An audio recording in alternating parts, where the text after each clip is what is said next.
ছবিতে যাকে দেখতে পাচ্ছেন এই সেই ভাইরাল মিজান, যিনি রাজধানীর আগারগাঁওয়ে ৳১০০ করে ভাত এবং গরুর মাংস বিক্রি করে ভাইরাল হয়েছিলেন। তার যে সেই ভাতের হোটেলটি মিজান ভাতের হোটেল সেটি কিন্তু এখন আর নেই।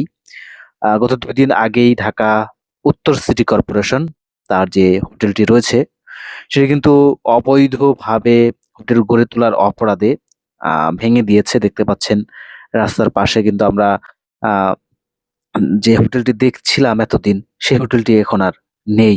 একেবারে এখানে যা কিছু ছিল মালামাল সবকিছু কিন্তু উচ্ছেদ করা হয়েছে। একেবারে খালি পড়ে রয়েছে, শুনশান একেবারে নীরবতা। কোথাও কিন্তু আসলে কিচ্ছু নেই। কিছু ময়লার ভাগাড় ছাড়া এখানে আর অবশিষ্ট কিছুই নেই। আরেকটি কুকুর দেখতে পাচ্ছেন এখানে বসে আছে আপন মনে। এই যে মিজানের ভাতের হোটেল। হয়তোবা কুকুরটি এখানে থাকতো। হয়তোবা মিজান তাকে খাবার দিত। কিন্তু হোটেলটি কিন্তু এখন আর নেই, যে কারণে দেখতে পাচ্ছেন কুকুরটি অসহায়ভাবে এখানে বসে আছে। পাশেই কিন্তু মিজানের হোটেলের যে আ ভাঙা অংশ, অর্থাৎ আ ভাঙা যে অংশ ময়লা আবর্জনা সেটি কিন্তু পড়ে রয়েছে। পাশেই কিন্তু সিটি কর্পোরেশনের ট্রাক। রাতের আঁধারেও কিন্তু যে উচ্ছেদ অভিযানের যে অবশিষ্ট মালামালগুলো রয়েছে সেগুলো কিন্তু আ নিয়ে যাচ্ছেন।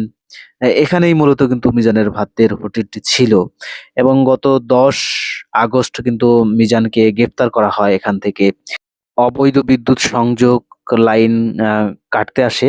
সে সময় কিন্তু পুলিশের সাথে তার একটা আ খারাপ আচরণ হয়ে যায়। তিনি পুলিশের গায়ে হাত তুলে তারপরে কিন্তু তাকে গ্রেফতার করে ১৫ দিনের জন্য তাকে কারাগারে পাঠানো হয়। এর পরপরই মূলত এই যে অভিযান আমরা দেখতে পেলাম এবং এখনো কিন্তু রাতের আঁধারে ট্রাকে করে এখানকার যে ধ্বংসস্তূপের সেই মালামাল সেগুলো কিন্তু নেয়া হচ্ছে। মূলত এই জায়গাটিতেই কিন্তু মিজান দীর্ঘদিন যাবৎ হোটেল করে আসছিলেন।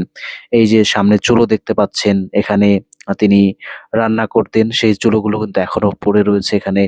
লাকড়ি, রান্নার যে প্রয়োজনীয় জিনিসপত্র সেগুলো কিন্তু এখনো রয়েছে।